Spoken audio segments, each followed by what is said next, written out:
It looks at me every day. Spider-Man 2. Oh boy, if only you knew how I felt about it.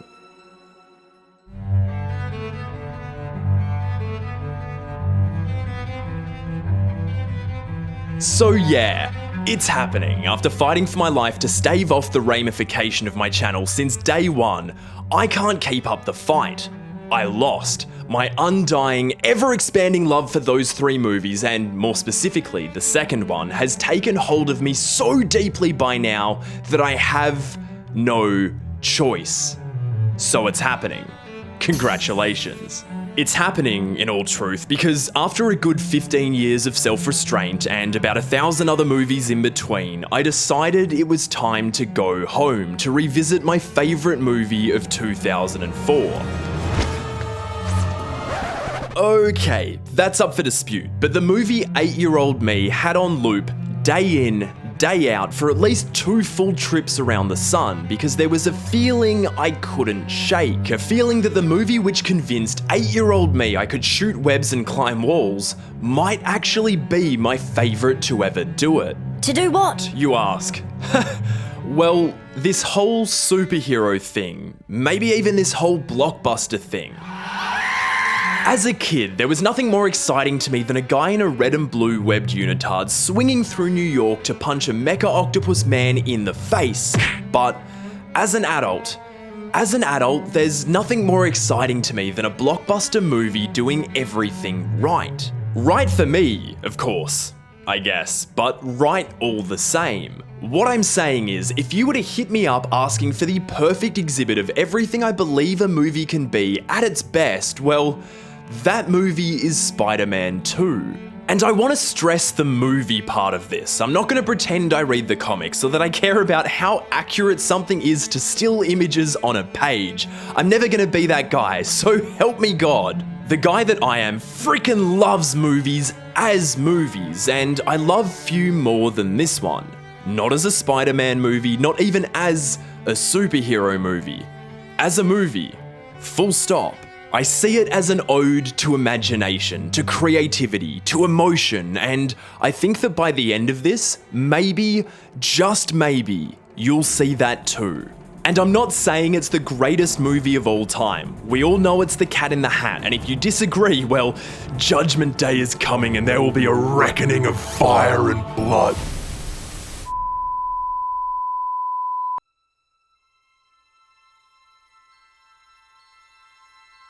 It looks at me every day.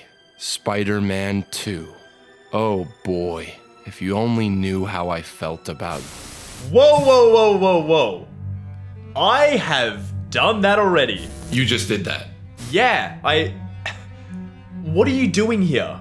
Well, I heard you were talking about Spider-Man and I was in the neighborhood, so I just decided to swing on in, man. Okay, right, I get that, but you've already done the definitive video, so you kind of don't need But I just want to talk about Spider-Man, dude. Any excuse to talk about this movie, it's my favorite movie. You want to help? Yes, I really do want to help. Okay, let's do this. Okay, cool, let's do it. Hi, my name is Bailey. And I'm Alex. And this is why I love... So... where do I start? There's so much in 2 hours of movie here, and I have so much love for all of it. So where do I begin? There's so many scenes, so many moments, set pieces, camera moves, music cues. So don't start at this movie. Okay. Why not? Start here. With great power comes great responsibility. The old reliable mantra, the Spider-Man motto, the driving force, the theme, the most important part of telling a story, hands down. The first Spider-Man movie was clear as day about that theme, distilled down to that one line, and it hinged the entire movie on it. It's a movie about a young dude gifted and cursed with these incredible powers who's gotta learn to do the right thing with them. And that's not easy. But he gets there in the end. I think that journey, or that part of it at least, is complete by the time MJ tells Peter she wants him so bad she can't think of anything else, and he's like, With great power comes great responsibility. But Spider-Man 2 complicates those words. It adds a second vital component: choice. With great power comes great responsibility, but will you choose to be responsible? Does Peter Parker, the man underneath that mask, actually want that great responsibility, or is there something or someone he wants more? That's the question of Spider-Man 2. That's what it's about on every level, because having a theme is one thing. Any old movie can have a theme. That's easy, believe it or not. The hard part is knowing where your characters, and by extension your story, stand on that theme as definitively as possible, and then guiding the entire story along that line. So we follow the line? We follow the line. Right from those hand-styled, A-grade, never-since-topped opening credits that are just, art. The first thing we see is a pair of eyes, the eyes of Mary Jane Watson, and staring up at her, riveted by her, infatuated by her, is Peter Parker. Spider-Man, lost in longing for the one thing he wants most, but his responsibility means he can't have. And that yearning, it hits. Time slows down when your gaze is held in that perfect blue, in that ocean of— Stop! No, for real, hold up. What? Why? I love where you're at, and I don't want to curb it, but aren't you forgetting someone? I don't think I— Yo! Holy shit! If we're talking Spider-Man 2, we gotta talk about Sam the Madman Raimi. Round 2 Raimi, the eyes, ears, heart, and frickin' soul of this movie. Maybe half the soul, actually, because you can't count out screenwriter Alvin Sargent. Never count out Alvin Sargent. I worship the words he put to page here, but Sam, that beautiful bastard, he's the one who brought them to life.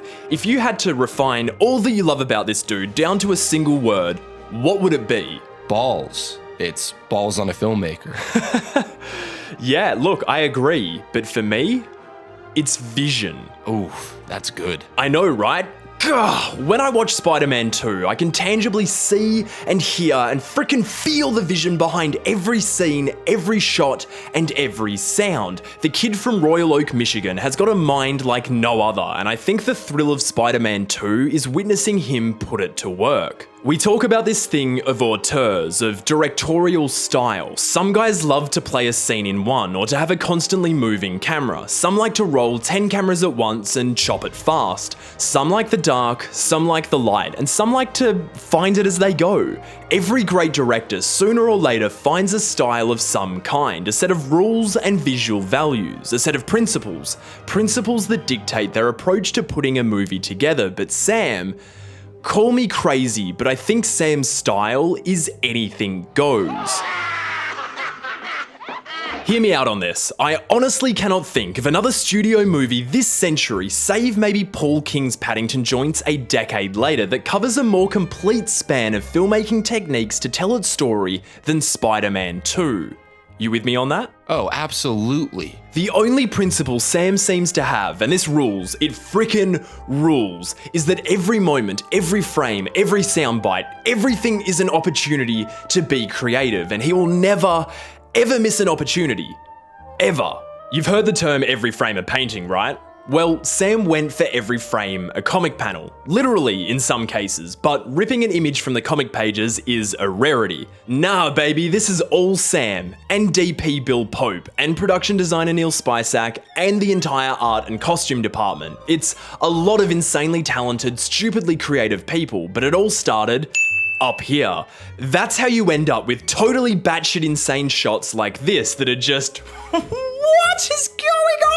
That takes real imagination, real vision, and Sam— I feel like going into this, Sam had one goal at the forefront of his mind. He wants you to feel what it's like to be Spider-Man, to be Peter Parker. He wants you to feel the rush of the road as you swing over the streets of New York, and he wants you stressed out of your mind trying to go 42 blocks in 7.5 minutes to hold down a job you desperately need.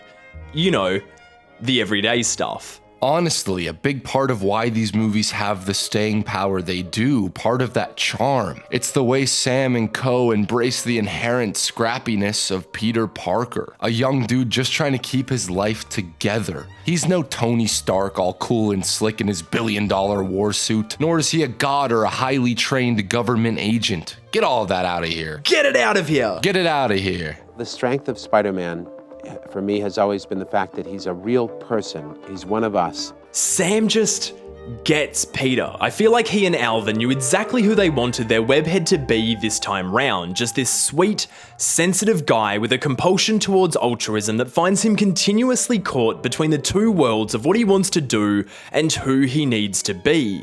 I think it's not difficult to make a picture once you understand the character, who that person is. So, let's talk character.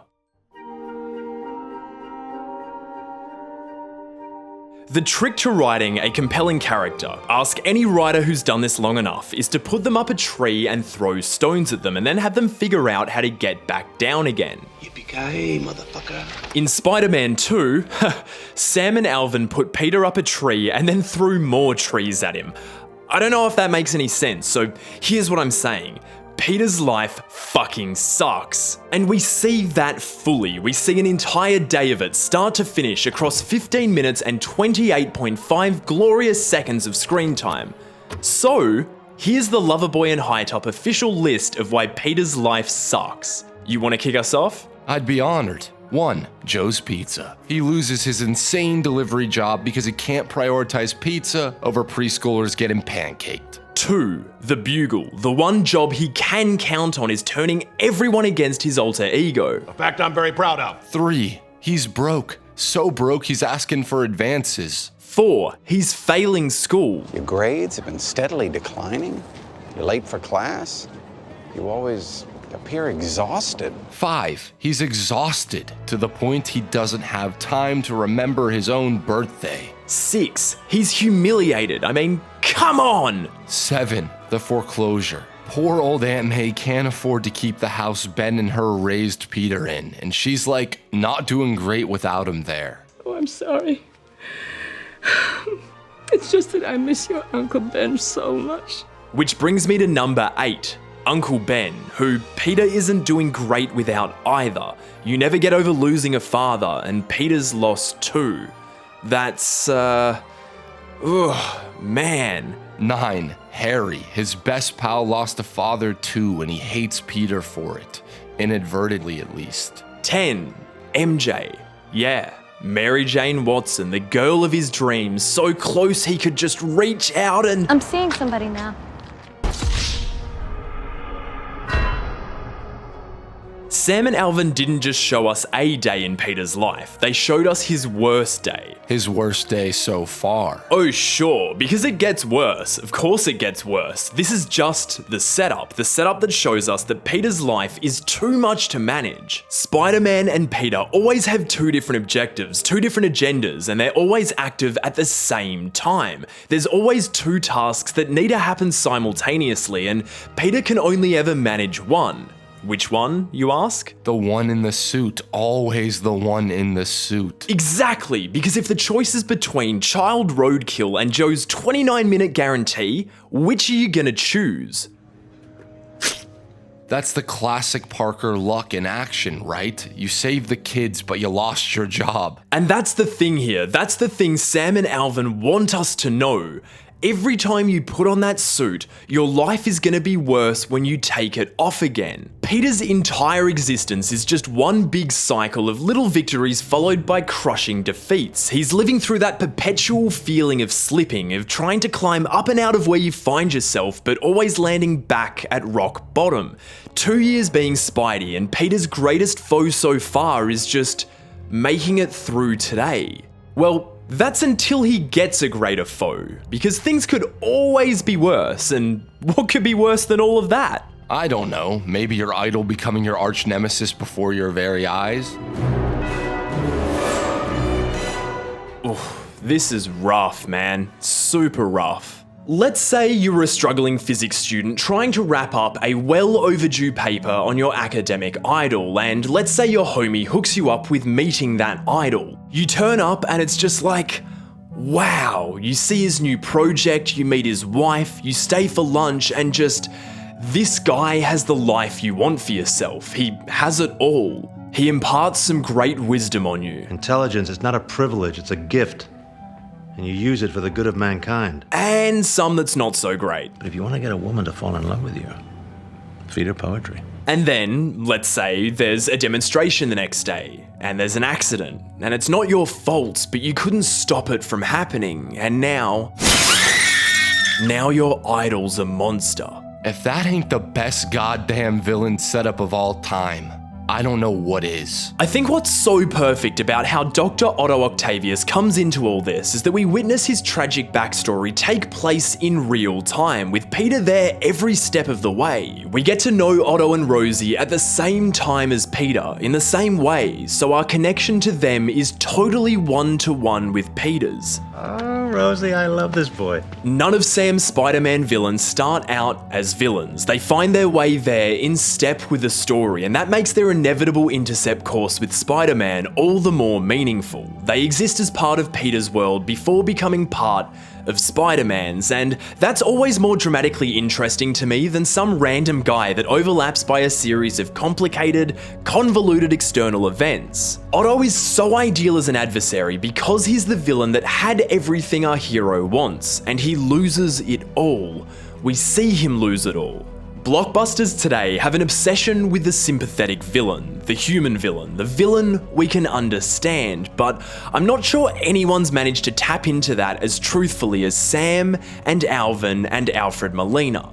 I'm not personally harboring any ambitions to build a giant fusion reactor at the end of a New York pier, but this movie works its ass off to make me understand what brought Otto to that point, and there's a real element of horror to it, because the actions that follow aren't in his control. He doesn't have a choice. Not yet. Watching how those mechanical tendrils influence him, twisting and snaring and snarling around his head, letting Alfred channel all that stellar Shakespeare and stage XP as he converses one-sided with those incredible metal snake puppets.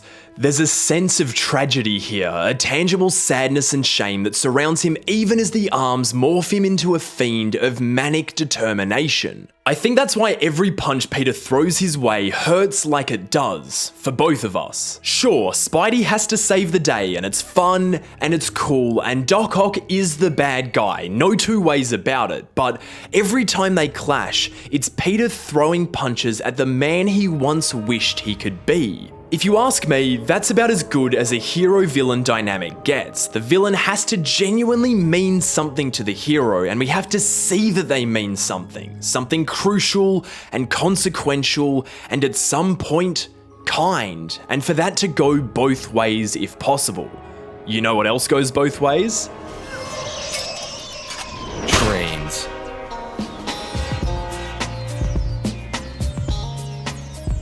Oh yeah, oh boy yeah. I can't talk Spider-Man, I can't talk Sam Raimi without talking set pieces, without talking action. And action doesn't get any better for me than a spider and an octopus duking it out on the outside of an out-of-control locomotive. The train sequence isn't just my favorite live-action sequence one of these things has ever had. It's one of the most perfect displays of how to stage and flow an action sequence that I have ever seen. But the sequence doesn't start on the train, does it? It starts with this.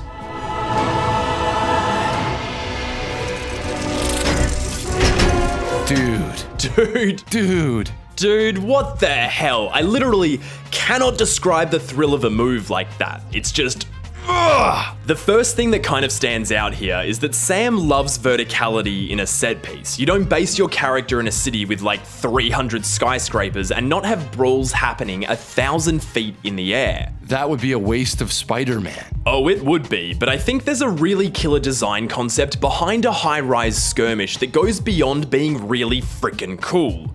geography, aka the shape of the battlefield and where we, the camera, are placed within it. I'd put forward that almost every great action sequence ever is able to operate like it does because its lines of action are totally consistently clear, and that is almost entirely because of location. It is really, really difficult to make a showdown that's happening in a big grey open space visually legible. It's doable, but you have to work harder, and we have to work harder in turn. The action can take place anywhere, in any direction, and that makes it tricky to keep your bearings even with some well-placed landmarks. The outside of a skyscraper, however, has only one line of action: up or down, and that one line makes it super simple to track the flow of the fight. The camera can shoot from any axis because we know the combatants can only go in two directions. You ever wondered why so many iconic action scenes take place on bridges or in hallways? Forwards and backwards, there and back again.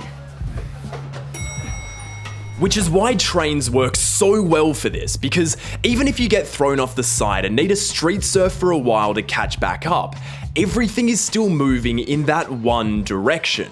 Every obstacle on the track provides an option of going over or under. Or through. Because why the hell not? You're always gonna end up back on the train. And those obstacles are important because they keep the rhythm of the sequence entirely unpredictable. I'm never stuck staring at two fully CG character models trade punches back and forth for longer than a few seconds at a time, because I think Sam and the stunt team, and even the incredible visual effects team led by industry legend John Dykstra, all understand that Peter dodging an oncoming train is gonna offer way more of a rush than hitting punch 100.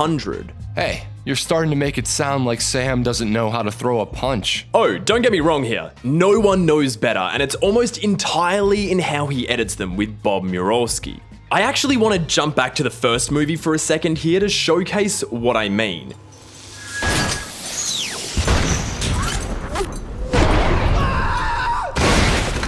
As far as toe-to-toe, blow-for-blow boxing matches in American cinema go, I don't see anyone hitting this standard for a long, long time, and I think it comes down to a single element: impact. How do you get the most impact out of a strike? Well, there's three visual factors to it. 1. Slug it. It's not about speed or the size of the combo a fighter racks up, but the rhythm. When you drop the pace, we get to see each jab fully connect. 2. Face it. You want me to really feel a hit?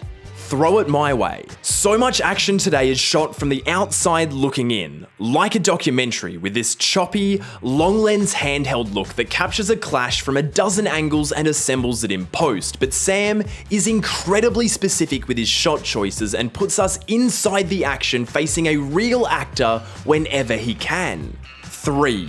Extend it. This is my favourite part because it means consciously stretching the reality of the fight. Sam and Bob will often drag out a single punch over 2, 3, even 4 shots, often misaligning the continuity of the motion to essentially wind up the incoming strike. With each edit, the motion of the swing resets. There's a rapid, multi-angle build to contact that maintains the speed of the punch itself while actually giving us time to see it, so that when that fist hits flesh, it actually looks like it hurts.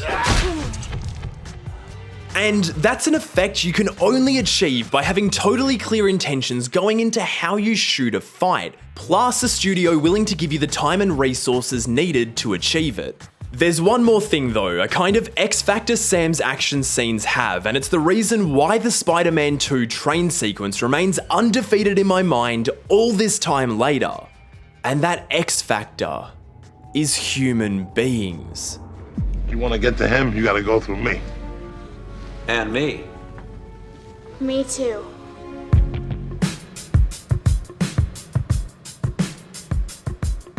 I have wanted to talk about this for so long. So long.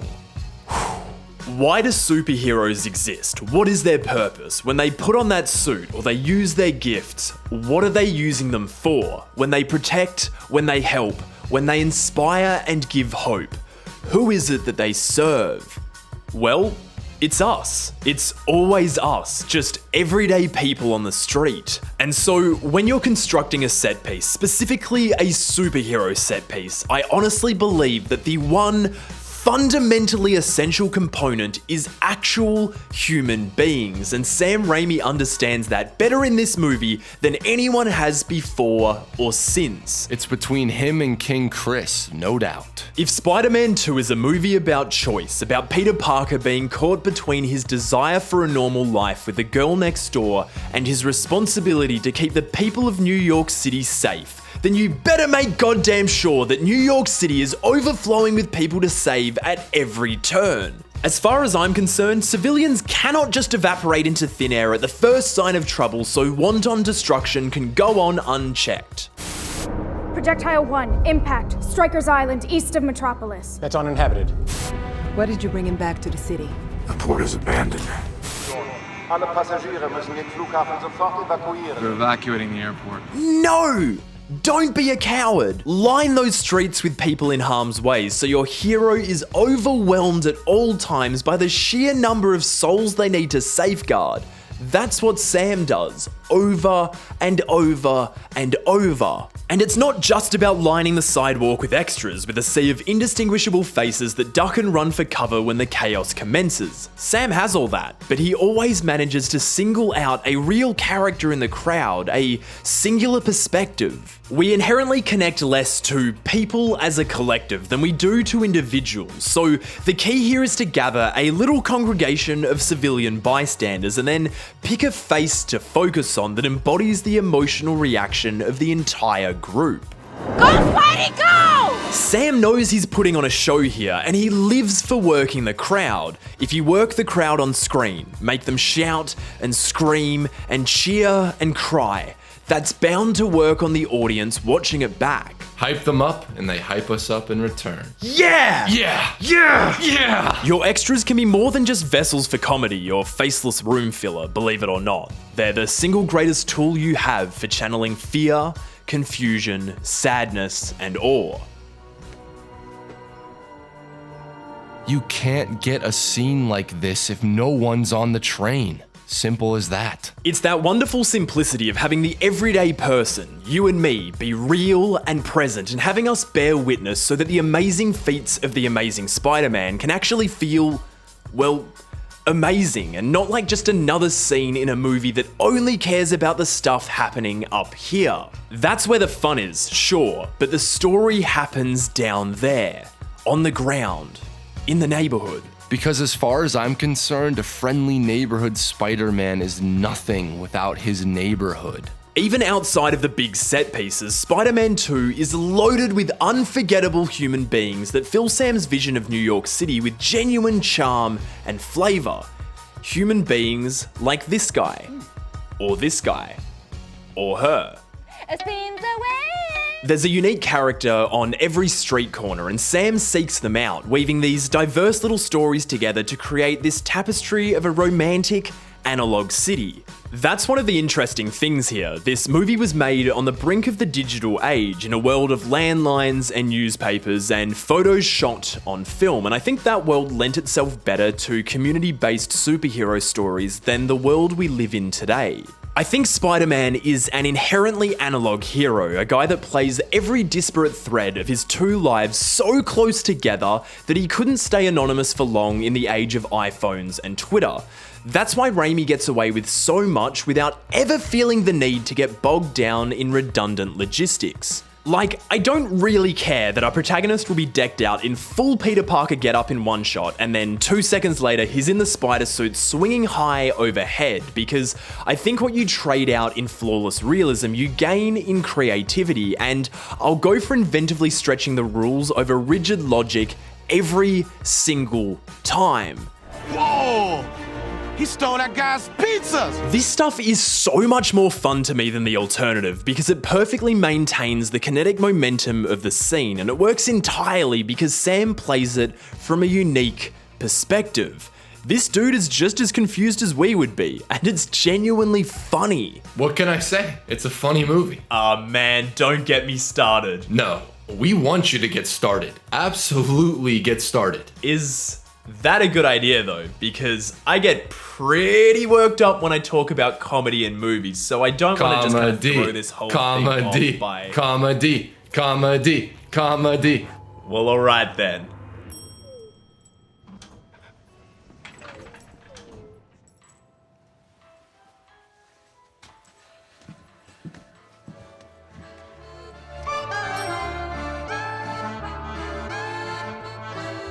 I think Sam Raimi is one of the great American directors when it comes to cinematic comedy. You notice that little distinction, of course, because, yeah, the vast majority of American comedy has nothing cinematic about it. I don't want to brag, but I will. I was in the Avengers. The Avengers? Yeah. That's great! Thank you. What is that? I do find this super funny. Make no mistake, I laugh my ass off at scenes like this. But this is a handful of cameras pointing at the faces of actors saying funny things and maybe pulling a funny face, if I'm lucky. But I'm not, because it's this, more or less, for just about every joke in every modern blockbuster. Maybe there's a joke where someone gets kicked in the nuts. I don't know. What I do know is that there is nothing about this kind of comedy that is visual. Yeah, baby, it's the moment you've all been waiting for. I'm talking visual comedy, or more accurately, how Sam is a goddamn master of it.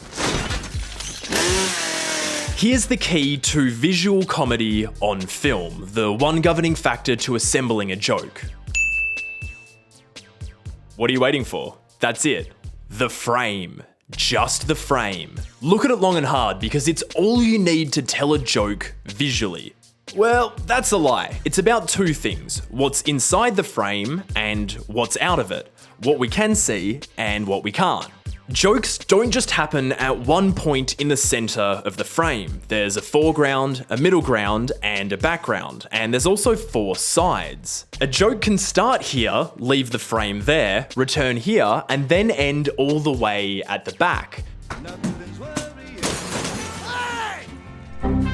That's an entire joke landed without a single word and using the entire frame.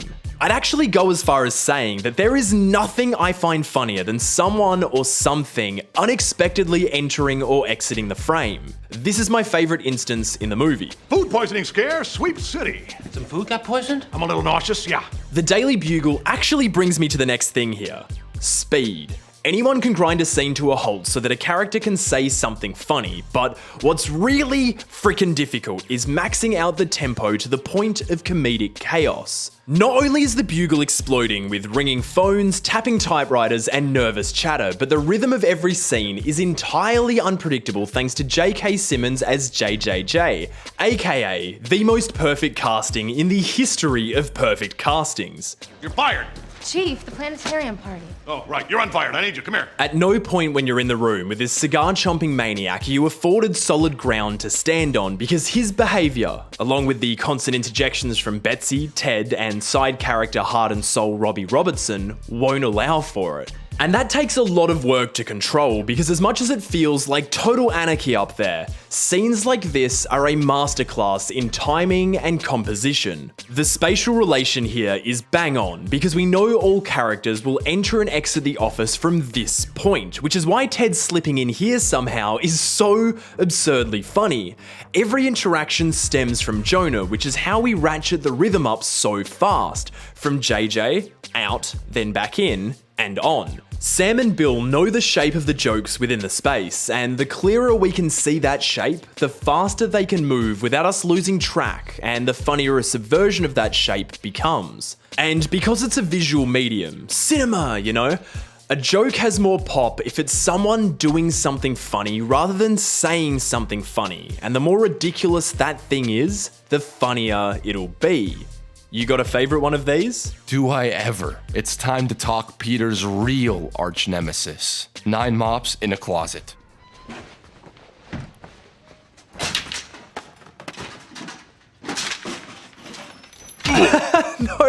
No, this is the one. This gag kind of encapsulates everything I'm getting at here because 1, it starts in the background before getting flattened into a 2D space, so the mops enter suddenly and unpredictably and then exit with a struggle, the classic there and back again. 2, the struggle gets in the way of another bigger objective, so the energy to bypass it is more frenetic and we feel more tense. 3. The stock standard waiting room music over pristine, polished silence stands in stark contrast to the mess Peter's making. 4, and I feel like this is a big thing here. He entered the building through a closet. The gag is funny before it even starts based on location alone. 5. There's someone stuck watching it happen, incredibly unimpressed mind you, which amps up the second-hand embarrassment and allows the joke to extend into farce. And it does all of that without saying a single word. Until... Say the line, Bart!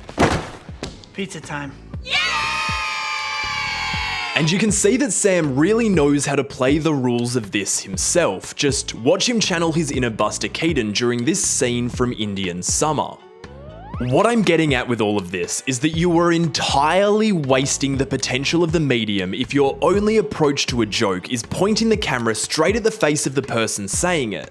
And don't get me wrong here, I think a visual gag will always play better and last longer too. That's why Charlie and Jacques still kick ass a million years later. But pointing the camera at the right face for the right joke, well, here's where we get to the greatest character in the history of cinema. A lord among mere peasants, a man we respect, a man we fear, a man that we owe everything to. Rand! Mr. Dickovich. How can one word uttered by one man be so impossibly fucking funny every single time? That's the final key ingredient, right? Repetition. Rent? The right line coming out of the right mouth on the right face, and knowing you're gonna get that whenever you see that character. Cast as many in-season comedians as you want. No one is ever gonna top this. I have ears like a cat and eyes like a rodent. I don't know if they can top this, because this takes work. A lot of work. You can't just point a different camera at every actor in the scene and hope they'll say something funny when you roll. That's just not film in my eyes. It's an open mic night at the local comedy lounge and everyone is about to bomb. I think that all the best cinematic comedy like I see in Spider-Man 2, takes a lot of thought, a lot of planning, and more than anything, an actual understanding of all the tools available to create it. You gotta use all the tools, not just dialogue. And it's one thing to be funny, right? But what I honestly believe is more important than being funny is knowing when to be funny.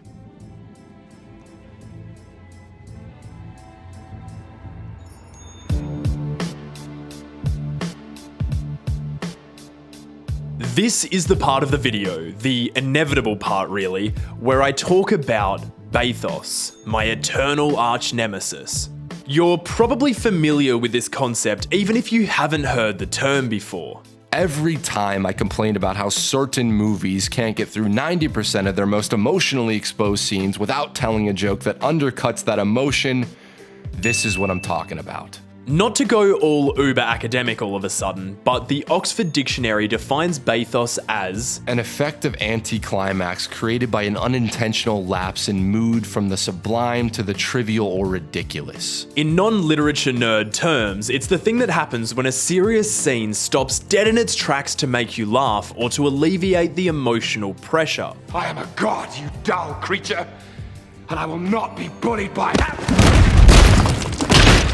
In the last 10 years or so, probably sometime after the release of The Avengers in 2012, this technique of undermining the dramatic flow of a moment to get out a fun joke when things get too dark has become the go-to format for scene structure in anything with a budget up over $100 million, and for good reason. It's entertaining, man. It's a surefire way to get a locked-in, base level of amusement throughout an opening weekend auditorium. So I get it. I do. But If your movie purposefully betrays the emotion of a sincere moment by switching it out to something funny without warning too many times, I'm left with no true dramatic foundation to stand on, and the movie becomes tonally and dramatically incoherent as a result. It's not switching tones, it's having two tones go to war with each other from start to finish. Spider-Man 2, however, doesn't do this. No, it does not. Actually, throughout the entirety of Spider-Man 2, there's only one scene I can think of that actually puts bathos to work. Strong focus on what I want. This one. This one's interesting though, because Sam still does it different. Straight up, Sam dedicates the entire scene to that joke because within the joke is an actual thematic concept. Peter isn't ready yet. What we're watching is Peter make a choice, then act on it, then fail. Two separate tones, dramatic and comedic, and the switch works because it transitions through a moment of panic rather than halting abruptly so the joke can happen. Oh, my back! To Sam, tone is sacred like that. He wants me to feel one thing fully and then feel the next, but never both so close together that it feels simultaneous. He'll never betray the emotional truth of a moment or contradict it within the same scene. Drama and comedy can coexist, but they should not interrupt each other. The important thing here is that Sam and Alvin carve out specific spaces for specific tones and never allow those tones to conflict. A comedic scene can follow a serious scene, or a serious scene can follow a comedic one, but the two spaces aren't designed to overlap. Sam makes space for the comedy rather than trying to force it into places it doesn't belong, and that gives Spider-Man 2 a feeling of supreme tonal confidence. I can feel it. I know that when I'm in Peter's apartment block, things are going to be funny, but I also know that when I'm in Aunt May's backyard, things are going to be pretty emotionally raw. And be allowed to stay that way, uninterrupted. It's about really establishing a location the first time we see it, not just geographically, but emotionally too. What kind of space is this, and what does it allow for? What can I expect to feel every time we go back to it? I think this is where Sam and Alvin do some of their most brilliant work, because rather than chickening out and turning every serious space into a joke, they'll flip it the other way and turn a comedic space into something real. Would you like a piece of chocolate cake? At Peter's lowest point, in his most isolated space, a space where, funny as it might be, he's always under threat, a small act of unexpected everyday kindness suddenly transforms that space into somewhere safe and meaningful. A friendly neighbor invites a comedic space to become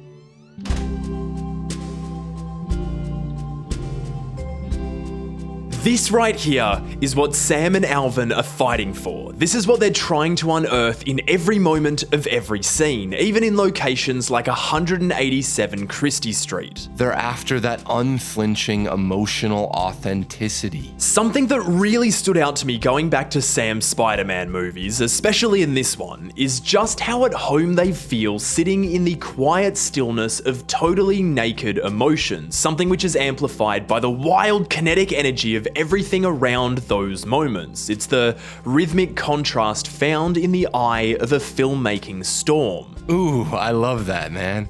Thanks, homie. I think as much as Sam loves doing the coolest shit I've ever seen in the most intricately choreographed set pieces I know of, there's nothing he loves more than the human face, just letting the camera rest up close on the eyes of a person bearing their soul. One of my biggest issues with so much of modern blockbuster filmmaking, and I have a lot, is just how far outside of dialogue we sit. We're always outside the action looking in, with characters looking as far past the lens as possible, like a documentary or a sitcom. But Sam ain't about that. Nah, Sam sits us inside the scene with the characters turned towards us, their faces exposed to us entirely, and our faces exposed to theirs in turn. Sam is fearless in asking his actors to open up to us, and there's an intimacy accessed by that kind of directing that's just unmatched anywhere else in this genre. It's closer to something like Persona or Moonlight than it is to I don't know. An SNL digital short?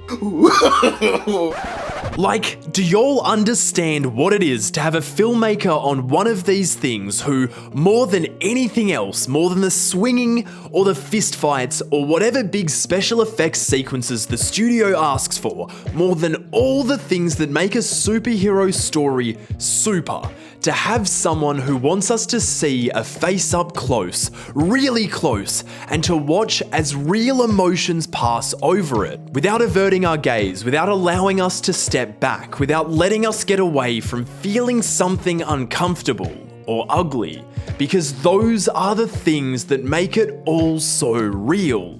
I will say this over and over until the day I die. Ugly emotion has to be ugly. It has to be. Like, Tobey makes funny faces. But dude, I don't care if a character is ugly crying when they've just found out their uncle is bleeding out on the sidewalk. I believe that as a storyteller, you don't get to make grief or pain, exhaustion, fear, or any kind of critical struggle like that look all neat and tidy and comfortable for easy consumption without betraying the truth of that emotion. Sam is doing the exact opposite of what most directors working on these kinds of movies are doing today. The way it goes is, and this is across the board for all blockbuster movies really, a conversation will start with small talk, awkward and indirect, but teeming with this vibrant emotion under the surface, and then, inevitably, it rises up and takes shape. Things get real and the scene opens up.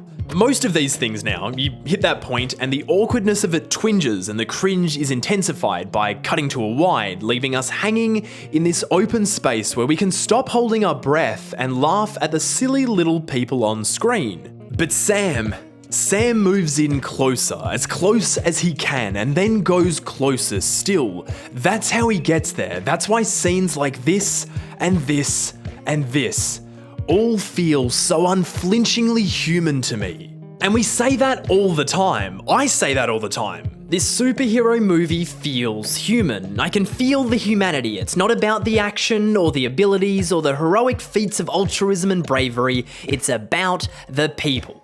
And I stand by that every single time I've said it, but none of them have it like I see in Spider-Man 2. The sincerity of that emotion has never felt truer to me than it has here. Not before, and certainly not since.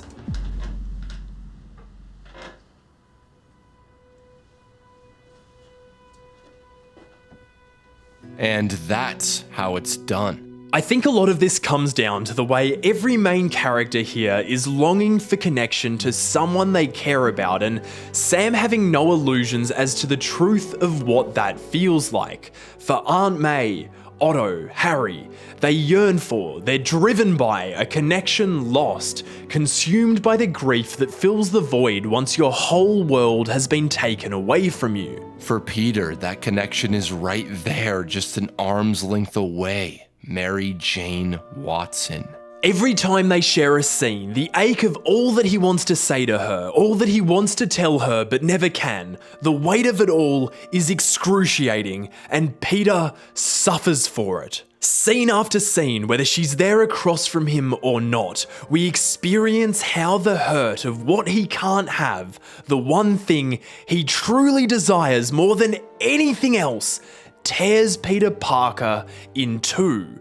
And so it's no wonder to me that he eventually breaks. It's no wonder he reaches a point where the hurt gets so bad, where the longing becomes so great, that he chooses to give it all up.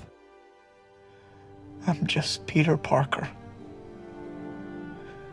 I'm Spider-Man. No more. No more.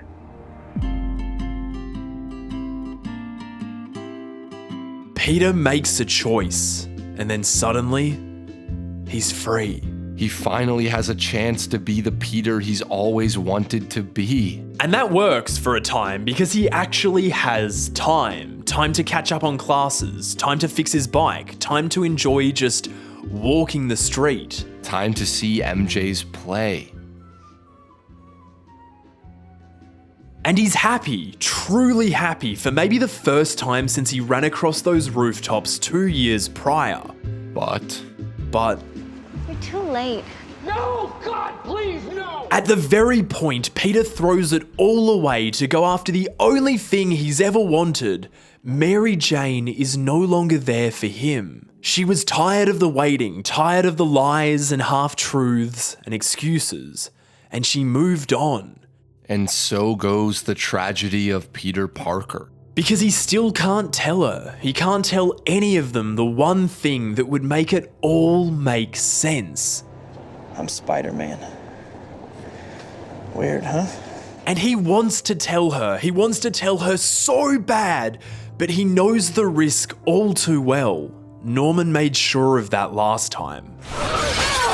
Peter could not live with himself if something was to happen to the ones he loves because they knew the truth, but the reality is that he can't live with himself this way either. Even with the old Spidey suit mounted on the wall of J. Jonah Jameson, Peter can't stop feeling the pull of that responsibility. Even after his powers have abandoned him, he can't stop being Spider-Man.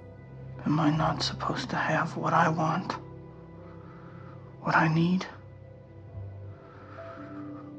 What am I supposed to do?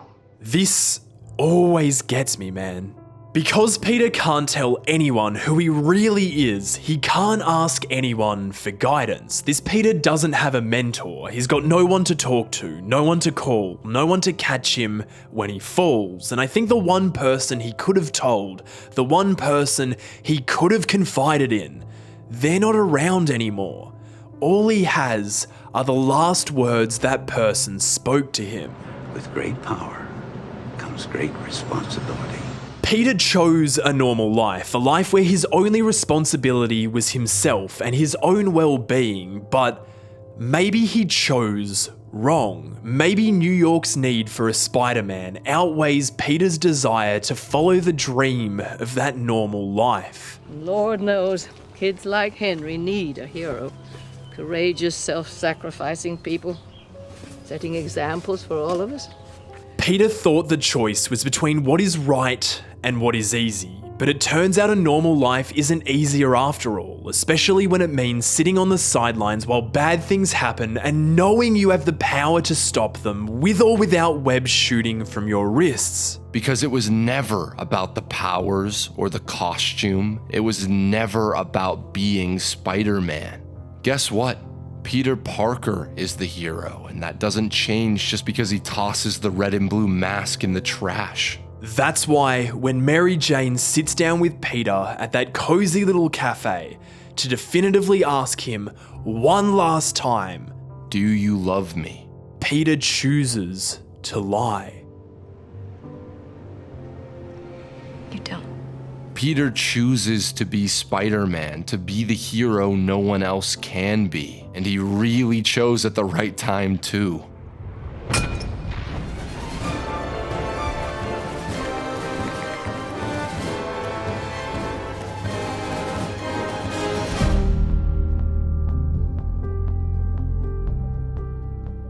That choice right there, that willing sacrifice of everything Peter has ever wanted in order to be all that he needs to be, captured in a legendary split diopter showcasing a relic of his normal life in ruins. That is why the triumph of his return as he swings down from the sun feels so totally, utterly, titanically perfect.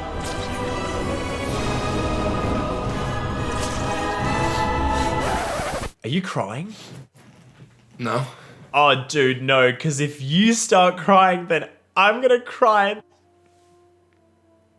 Oh, this movie is as good as it gets, man. It's just so perfect. It's so perfect. We get to see how much his return means to the people of New York. To the kids, man. What it means to the kids. Kids like me and you. Sam gets it, dude. He just gets it. Everybody loves a hero. People line up for them, cheer them, scream their names, and years later they'll tell how they stood in the rain for hours just to get a glimpse of the one who taught him to hold on a second longer. But things don't end there.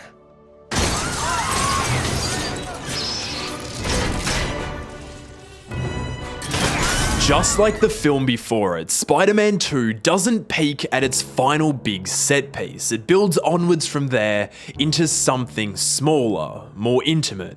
Just the hero, his girl, and the one trying to kill them both. And he nearly succeeds in doing that, old Otto Octavius, as well as wiping out half the city along the way. But shocked out of his stupor for just a moment, free of the control of those claws, Peter has a chance to reason with him, to appeal to the better nature of his former idol. Peter Parker. Brilliant but lazy. This is just one of those things I love about Sam. I think all the greatest superhero-supervillain conflicts will always come down to two people with opposing viewpoints trapped in a room trying to talk it through. It's not about the strike that ends the threat, that locks them up, that ends a life. It's about the words that change a mind, that save a soul. You once spoke to me about intelligence. That it was a gift to be used for the good of mankind. It's remembering those words that brings Otto back to reality, that saves him from himself. But it's the words of wise old Aunt May that set him free. Sometimes, to do what's right, we have to be steady and give up the thing we want the most, even our dreams. Without the manipulation of those twisted metal snakes, Otto chooses to be responsible for what he's wrought, to find some kind of redemption.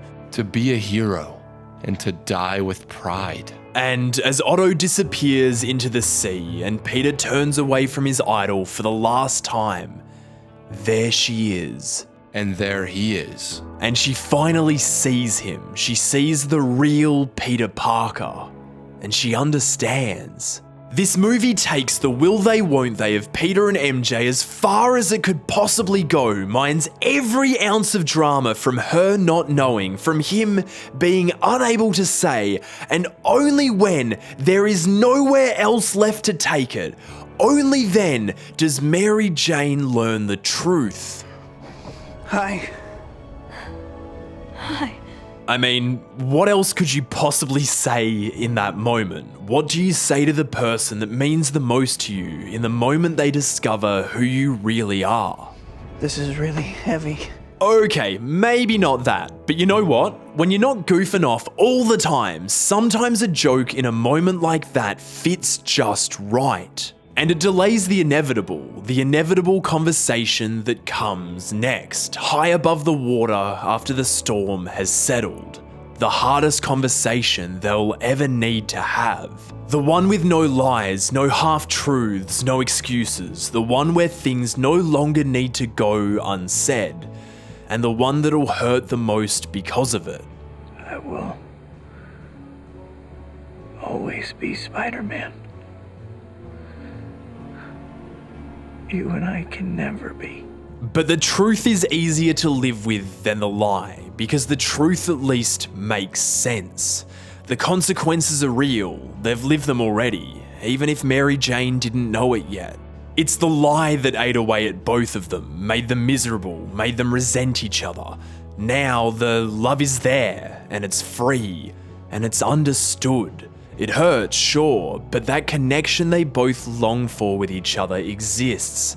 And it was allowed to be real, truly real and two-sided, even for just a moment. And then the moment is over, and he lets her go, with care, slowly, fully, finally. Peter leaves the love of his life behind to follow his responsibility, and I swear to God it gets sadder every time I see it. Sam and Alvin, what the hell?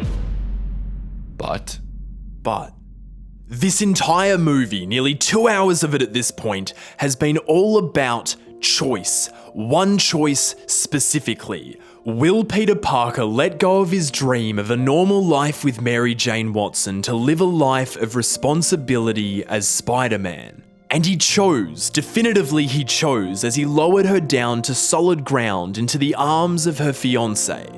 But the beautiful, rebellious, complicated twist of Spider-Man 2 is that it was never Peter's choice to make. It was hers. It was always hers, and all she ever needed to make that choice was the truth. Because everybody loves a hero, especially the girl who loves the boy underneath the mask. And it won't be easy. They both know that. The final shot of this movie knows that.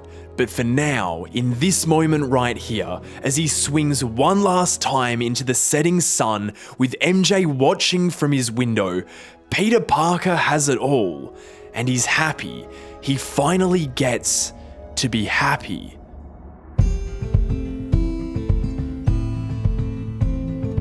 Come on, bring it home.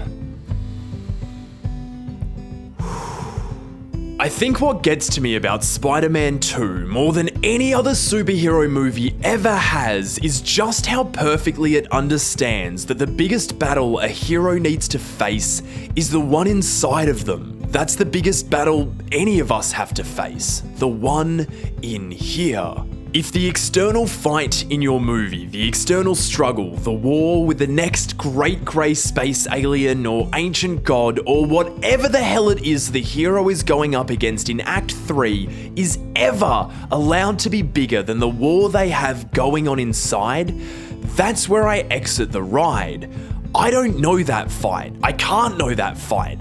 I don't know what it's like to shoot webs from my wrists or to run across rooftops or to stop a moving train. When that's on screen, I meet it with awe, with excitement, with reverence even. But I have no idea what it's like to be the guy in the suit throwing and receiving those punches. What I do know, what we all know, I think, is how it feels to be so hurt inside from just trying to make it through the day.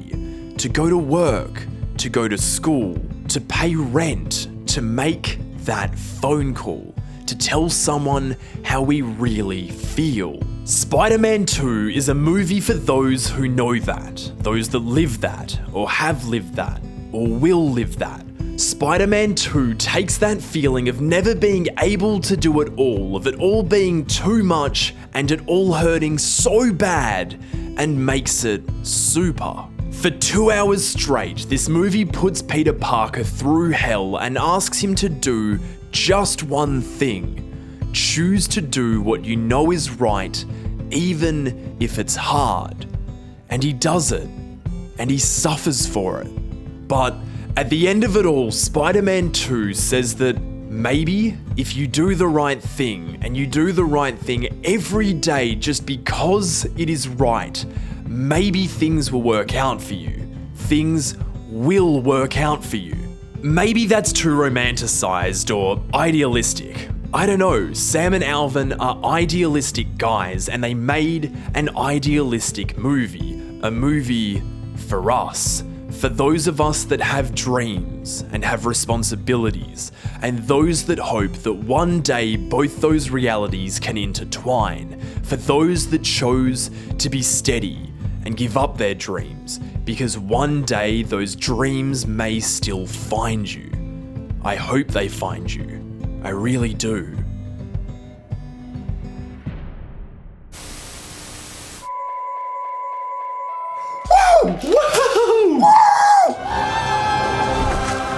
Oh man, I still feel like I'm missing things. I still feel like I'm missing so many things, so many scenes, so many moments, so many camera moves, music cues, you know.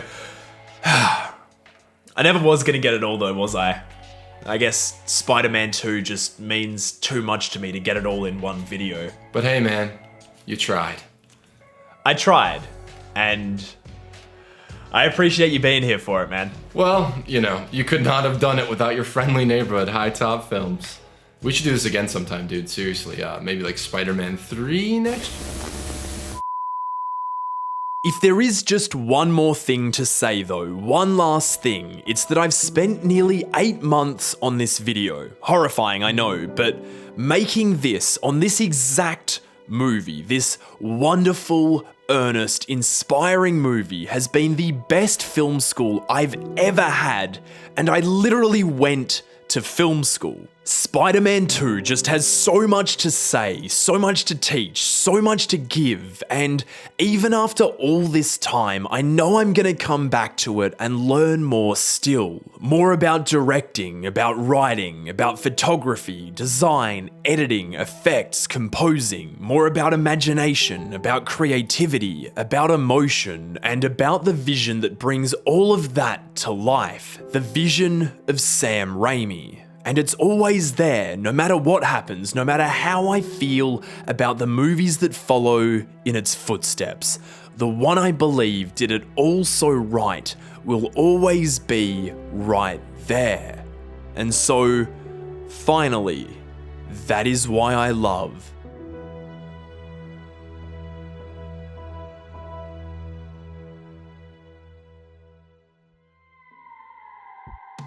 I'm back! I'm back! Man, it is unbelievable to me that this video is finished. I thought it was never gonna happen. The months were ticking by and I was like, this is too much work. Why did I commit to this? But you know what? At the end of the day, I think I made something that's pretty special. It means a lot to me. It's my favorite thing I've ever done. And hopefully you enjoyed it. I hope you enjoyed it. I appreciate you all for being so patient with me because I wasn't just working on this video. I was working on myself. I was working through a lot of stuff. And guess what? Guess what? Now I'm back with all the drive and ambition of when I first started doing this. And I am now going to be doing it full time. Yes, full time, which hopefully means you are getting videos a whole lot faster. And no promises on when videos will be out or how regularly that will happen. I don't know. I do have a plan though. I have a plan. The future of this channel is all laid out in front of me and I am so excited to tackle it. If you want to be here to see all of what is coming up, be sure to subscribe to this channel. How have you not done it already?